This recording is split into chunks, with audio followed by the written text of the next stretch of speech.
grave, qui portait une grave atteinte à l'environnement, c'est le risque écologique. Alors, Monsieur Mohamed Benata, venez prendre la parole.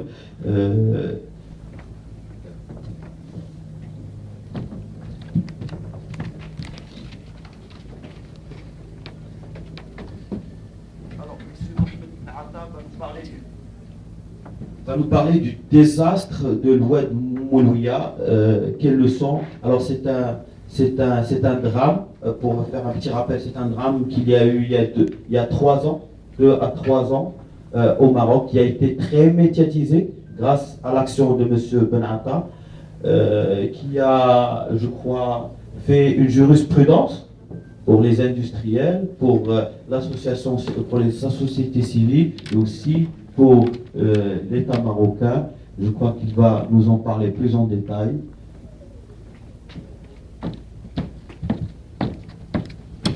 Merci, Monsieur le Président. Merci à Mehdi et son staff pour m'avoir invité à ce grand forum, un forum très diversifié. En écologie, on aime la biodiversité, c'est la source de la vie. Dans la continuité de M. Osman, on peut faire la guerre de 2 manières pour l'eau. On peut priver son ennemi, mais aussi on peut l'empoisonner, on peut la polluer et priver comme ça les gens. Donc en termes de guerre, il n'y a pas seulement que les États qui se font les guerres, mais les citoyens, la société civile, et peut-être agressés aussi par d'autres structures, disons les multinationales, les compagnies, et on subit leur action. Donc c'est dans ce sens qu'on va s'inspirer de ce qui s'est passé sur la Moulouya. Vous connaissez la Moulouya, c'est le plus grand fleuve après le Nil sur l'Afrique du Nord. Et on peut imaginer difficilement d'empoisonner un si grand fleuve. Comme ça allait être passé sous silence, sauf que quelques ONG, quelques associations étaient là pour alerter et crier l'alarme et informer les gens pour réveiller un petit peu les consciences. Et donc, je vais chercher pour faire passer on va essayer donc de suivre un petit peu, de rappeler, parce que la chose elle a été médiatisée, comme a été signalé par le président, voir cette ampleur, pour voir que c'est possible, parce qu'on risque de dire que non, c'est pas le cas. Essayer de diagnostiquer, déterminer les responsabilités et quelles sont les leçons qu'on peut tirer de cette catastrophe.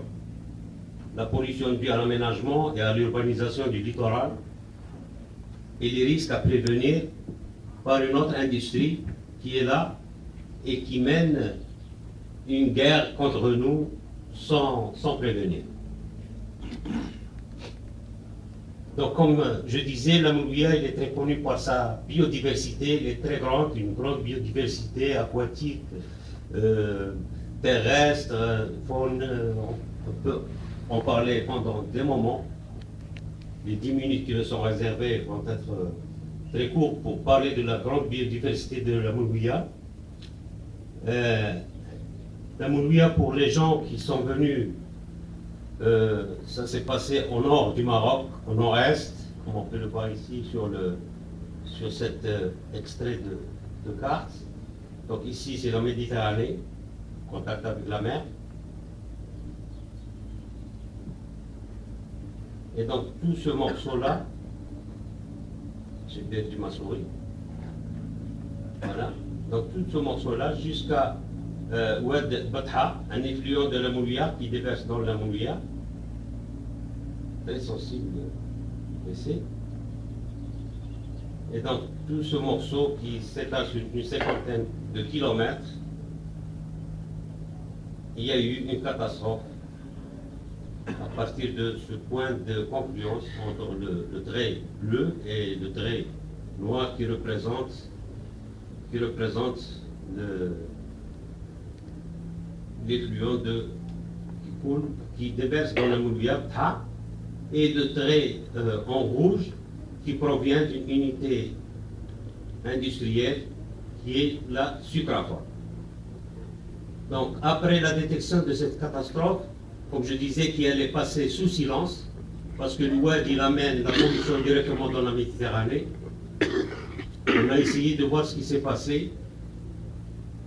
Et cette photo que vous avez vue, elle a été prise par des associations de protection de l'environnement et qui a été diffusée en grande échelle et qui a été reprise par les médias pour informer donc les gens et les décideurs en même temps pour dire qu'il y a quelque chose qui se passe sur la Moumia et qu'il fallait donc faire des prospections et essayer de découvrir la cause de cette pollution.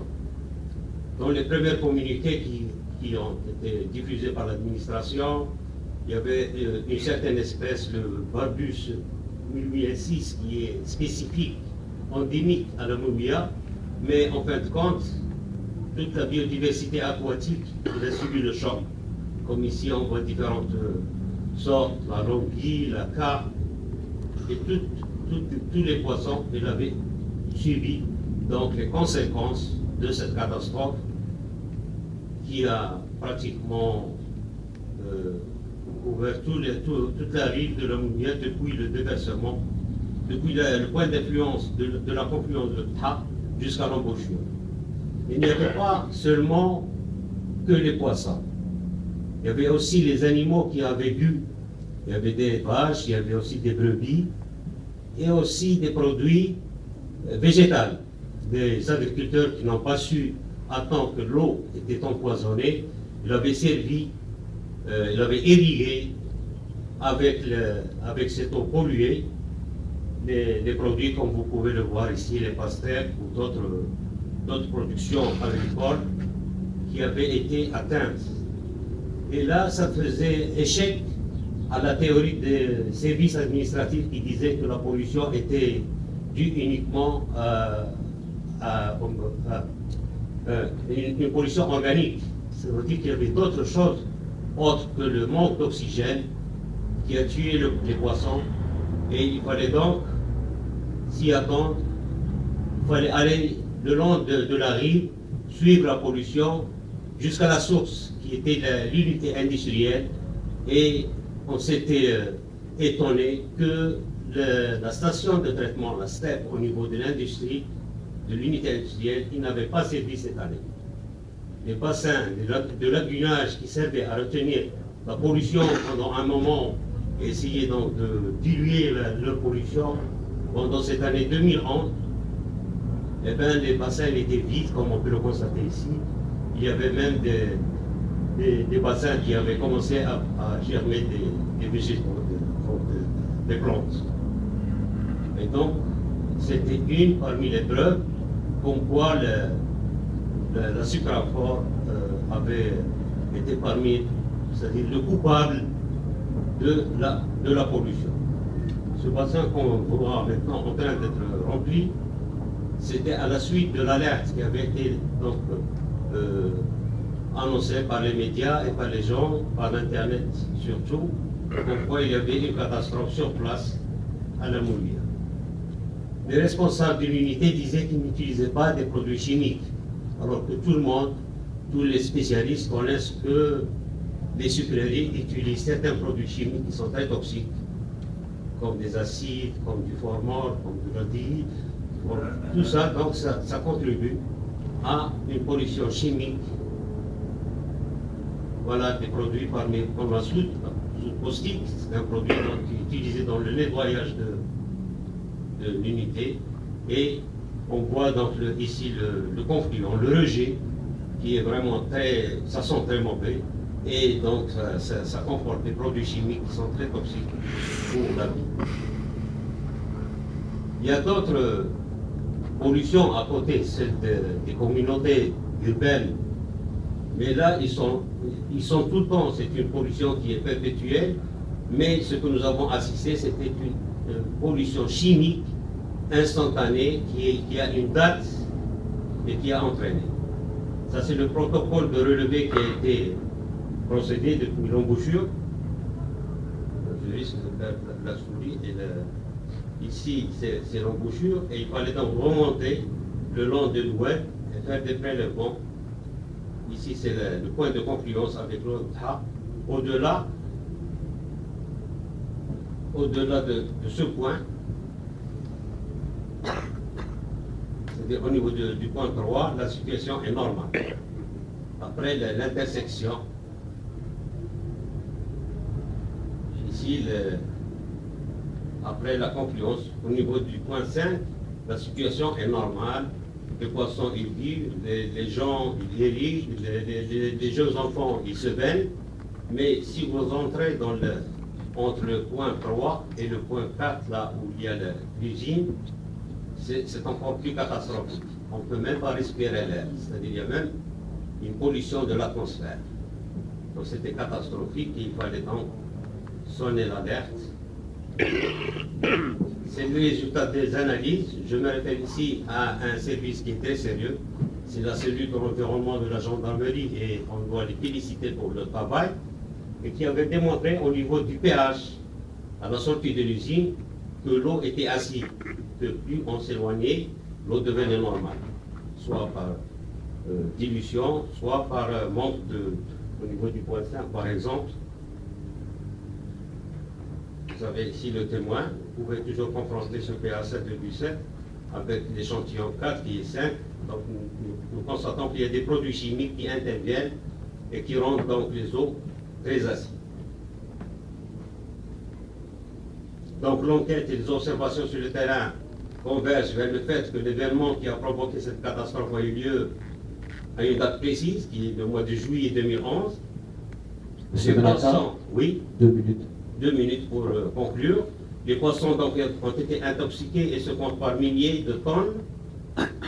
Le témoignage des riverains est accablant et les constatations de la commission des associations confirment que la source de la pollution qui a provoqué la mortalité des poissons et des êtres vivants aquatiques est bien l'usine de la Sucraport.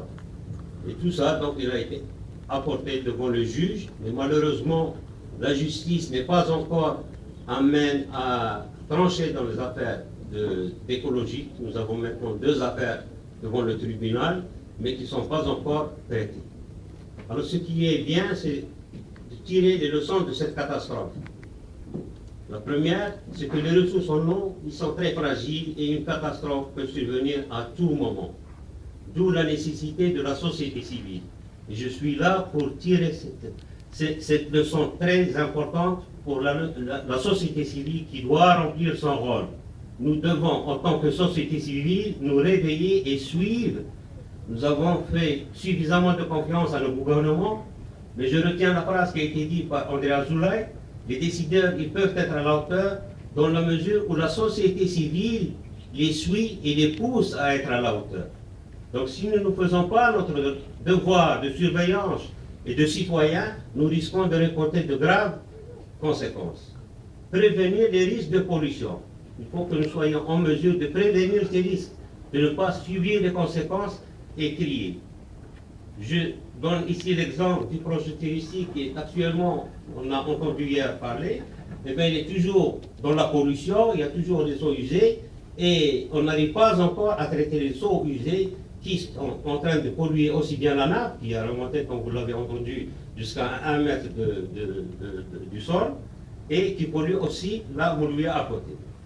Mais je voudrais aussi surtout attirer votre attention sur une autre industrie qui nous menace, qui est là, qui est à la porte. Dernièrement, le gouvernement a signé des conventions avec des multinationales qui vont venir nous polluer nos ressources en eau. Il faut se mettre bien d'accord que la technologie de la fracturation hydraulique, qui a donné des preuves aux États-Unis, au Texas, en Pennsylvanie, il a fait des dégâts sur les ressources en eau, et il va venir ici, d'abord, concurrencer la population sur l'emploi des eaux, parce que ça va consommer des quantités énormes, 20 millions de litres par une seule opération de fracturation. Imaginez qu'est-ce que c'est que 20 millions de litres. Qu'est-ce qu'on consomme, nous, en tant que citoyens? Peut-être une vingtaine de litres par jour. Alors, c'est la consommation de 1 million de citoyens par une seule fracturation. Monsieur Benata, je crois que ce sujet est essentiel également, mais avant de terminer, moi je voulais simplement vous poser une question. Ouais.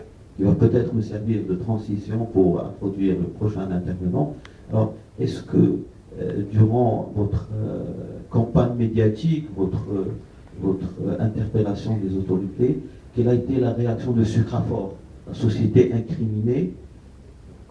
Est-ce qu'elle justifiait cette pollution? Est-ce qu'elle niait cette pollution? Je voulais savoir quels sont ces arguments qui étaient avancés.